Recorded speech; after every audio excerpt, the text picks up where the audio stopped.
Hi, we're Richard and Jackie from Early Retirement Wanderlust. I always used to think that summer holidays meant that you needed to go to the seaside and the beach, but that all changed when we got our VW campervan and we spent that first summer in the Alps, and it was fantastic. So if you've never been to the Alps, you definitely need to watch this video.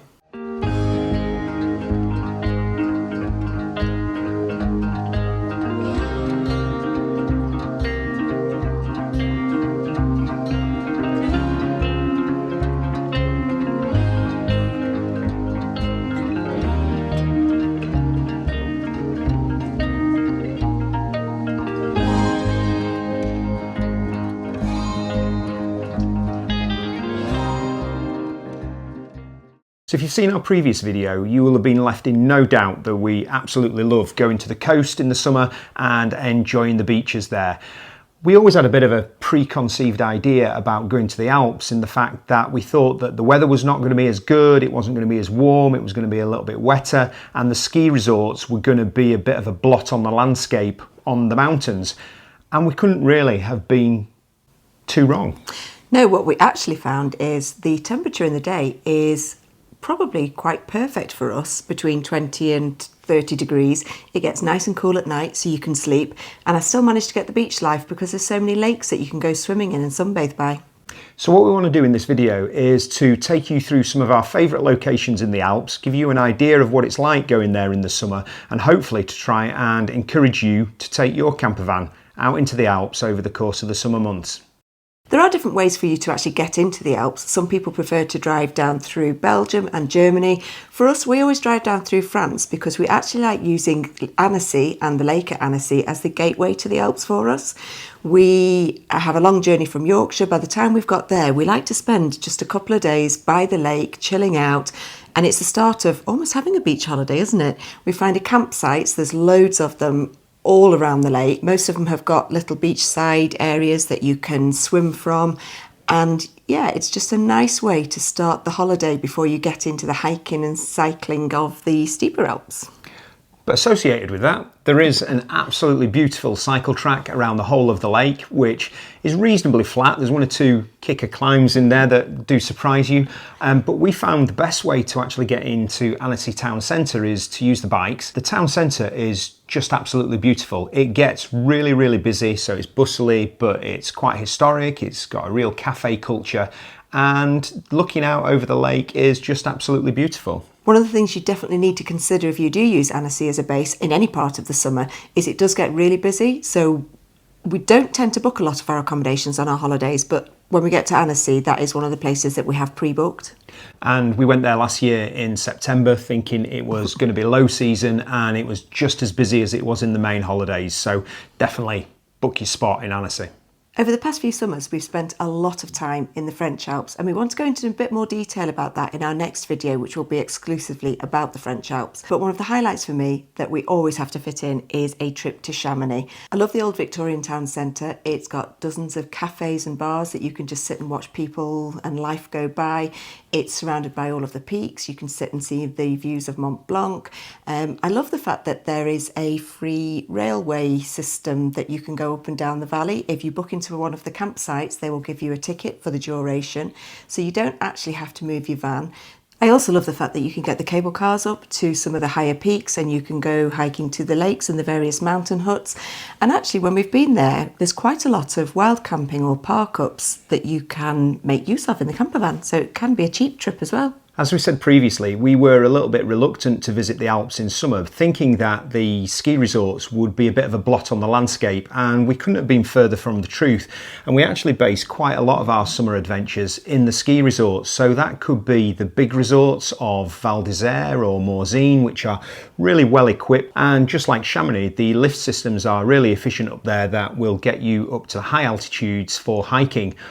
One of the other things that we do is we try and target smaller village resorts that are nowhere near as big and nowhere near as set up for tourism, but are absolutely beautiful. We had one memorable stay at a tiny little ski resort, La Fèclaz, which, unknown to us, it was the weekend of their summer fete, so the village came alive and we were just parked in one of the lift station car parks, and we had a wonderful few days there.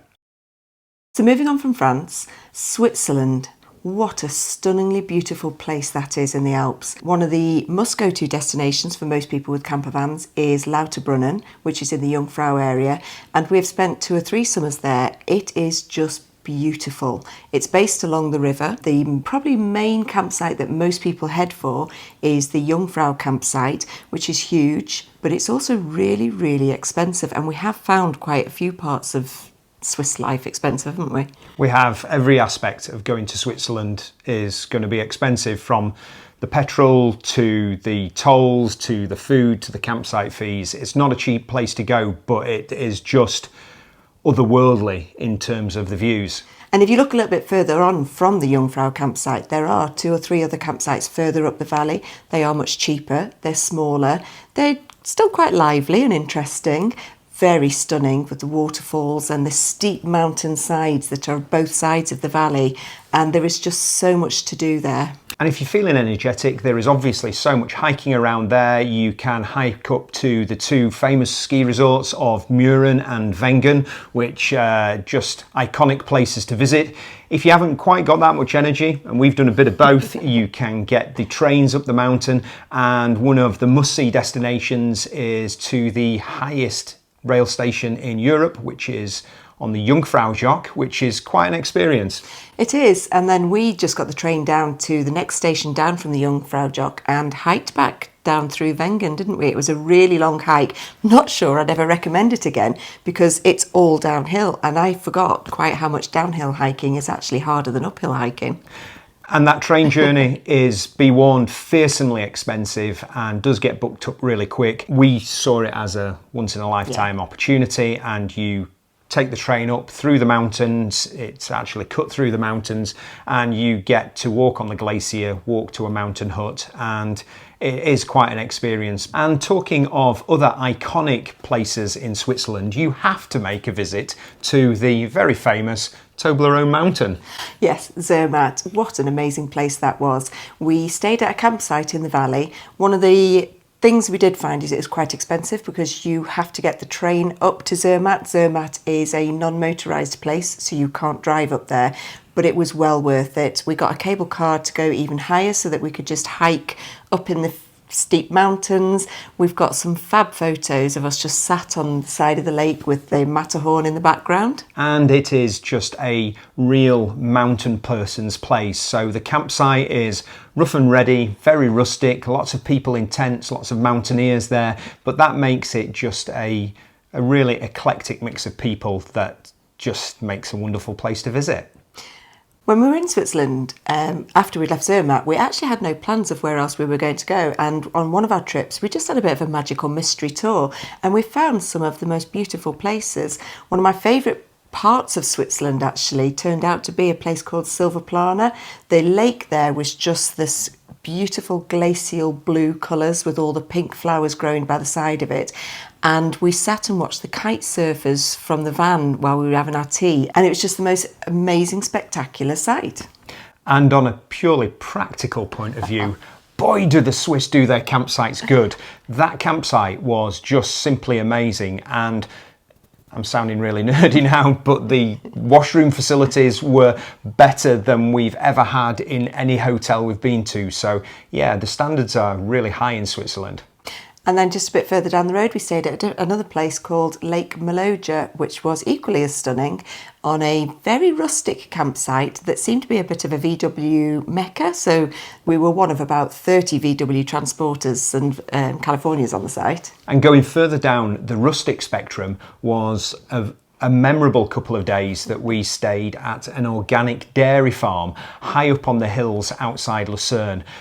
I think we found it on Google Maps, and we sort of got through with our sort of pidgin French and a little bit of the farmer's ability to speak English.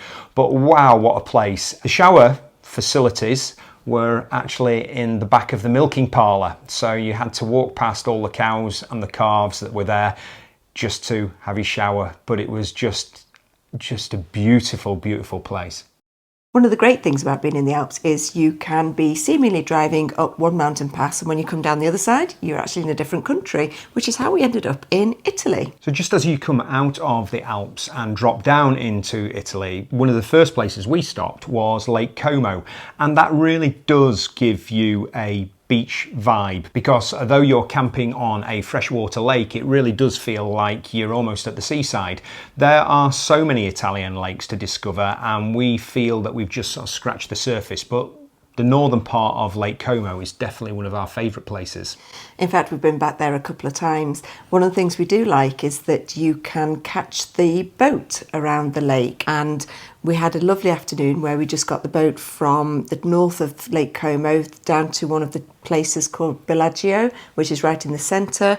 It's very glitzy and glamorous, and it felt like we'd sort of stepped into a different world from our campsite, didn't it? It was very different to our campsite, but really, really accessible via the boat network. We've also stayed at Lake Garda, which is similarly beautiful, but we found that Lake Garda felt a little bit busier than what we would have liked, and that was very similar to the southern part of Lake Como as well. We're not a massive one for the crowds, and in the height of summer, the Italian lakes obviously gets really, really busy. So for us, it was really important to be able to find those quieter spots, and they were predominantly in the northern part of the lakes. We did find the campsites, both on Lake Garda and Lake Como, were quite tightly packed, so we didn't have a huge amount of space. But actually, I equally liked the fact that they were very vibrant and very multinational. There was people from every country of Europe, and very friendly. And the other thing I really enjoyed about being in Italy and by the lakes, feeling like I'm on the beach, was the cheap fizzy wine that they do in little carafes, or cheap Aperol spritzers, which we did partake in a few. Another really popular tourist attraction in northern Italy is the Dolomites. We've been there once before, but to be honest, we sort of looked out a little bit on the weather, so it is on our bucket list, and we are going to be revisiting it again, with fingers crossed, this year, because it is just renowned for its photography and its quite unique mountain features. One place we did discover when we were there was Lago de Brais. It's another place that I had seen on Instagram and I'd seen lots of photos of before, and it really didn't disappoint. The lake is another glacial lake, and it's really quite calm up there, and the reflections of the mountains in the lake is just stunning. So as we mentioned, the weather when we were in the Italian Dolomites was really not great. So we went off piste a little bit, so to say, and we went into Slovenia because we just checked the weather forecast and it was really good there. And that was just the discovery of the trip for us, wasn't it? Yeah, we had absolutely no idea what to expect. So we just headed for an absolute banker, which was the nearest ski resort, obviously, because we knew that it would be well set up for tourism. And we ended up in Kranjska Gora. Kranjska Gora is quite a vibrant little ski town, even in the summer, so it was really busy there. It's got several lakes that you can go swimming in. They are absolutely freezing. You can get a bus, and I would recommend a bus rather than driving, up the Vrizik Pass that's got so much hiking up there. I say not driving. The Vrizik Pass is renowned as having some of the tightest, are they S-bends? And cobbled. And cobbled S-bends.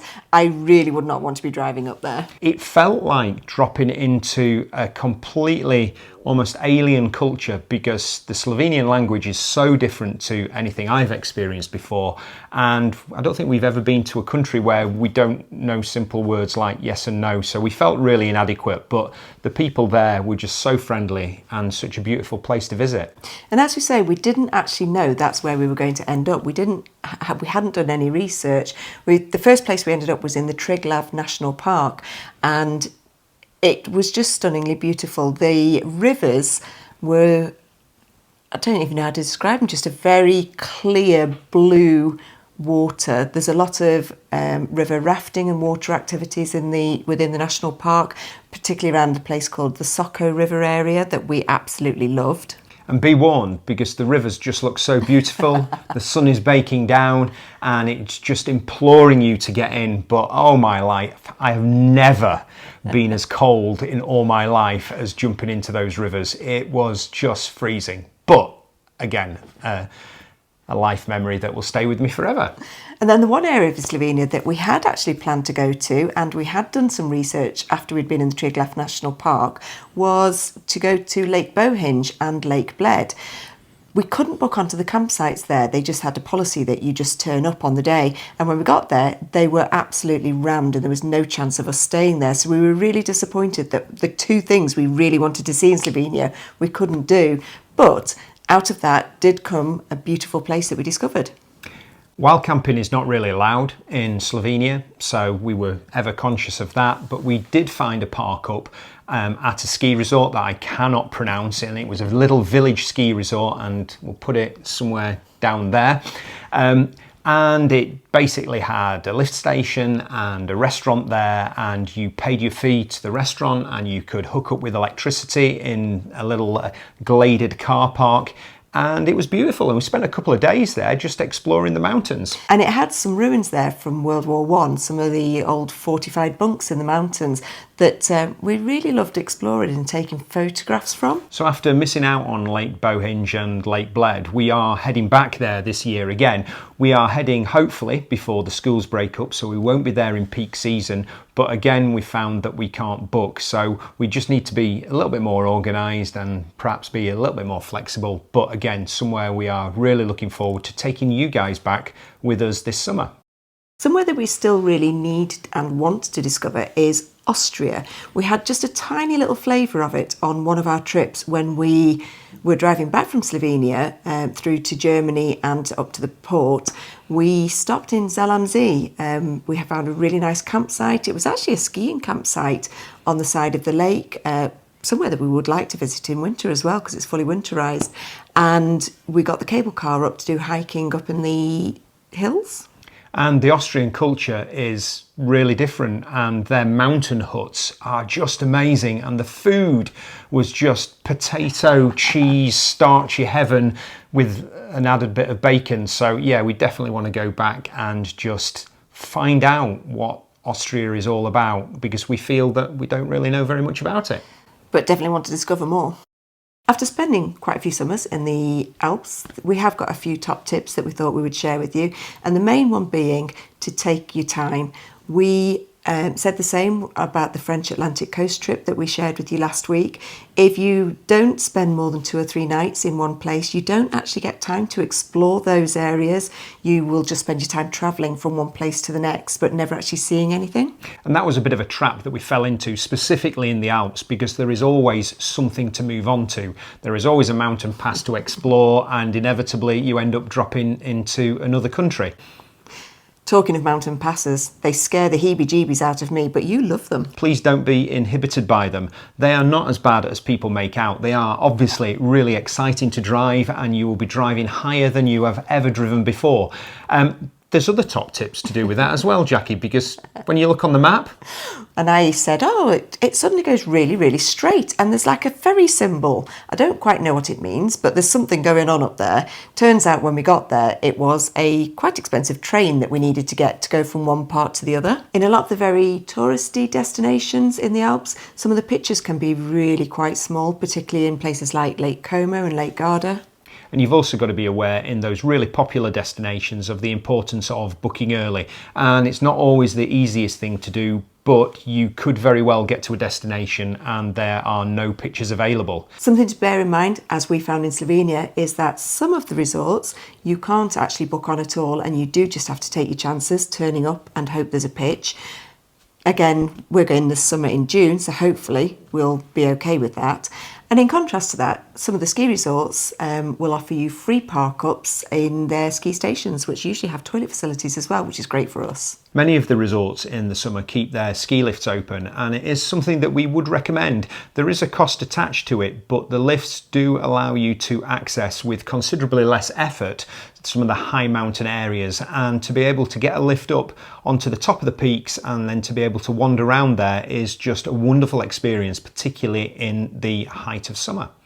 As we've already mentioned, the Alps is just such a wide and diverse place that the temptation is for you to just get there and then just keep moving on all of the time so that you can get to explore the next place, and there's just so many places to visit. So in our next video, we are going to focus on a trip that we did where we absolutely limited ourselves to a very, very small area of the French Alps. So that's what's coming up in the next video. So that's it for now. See you next time. Bye. Bye.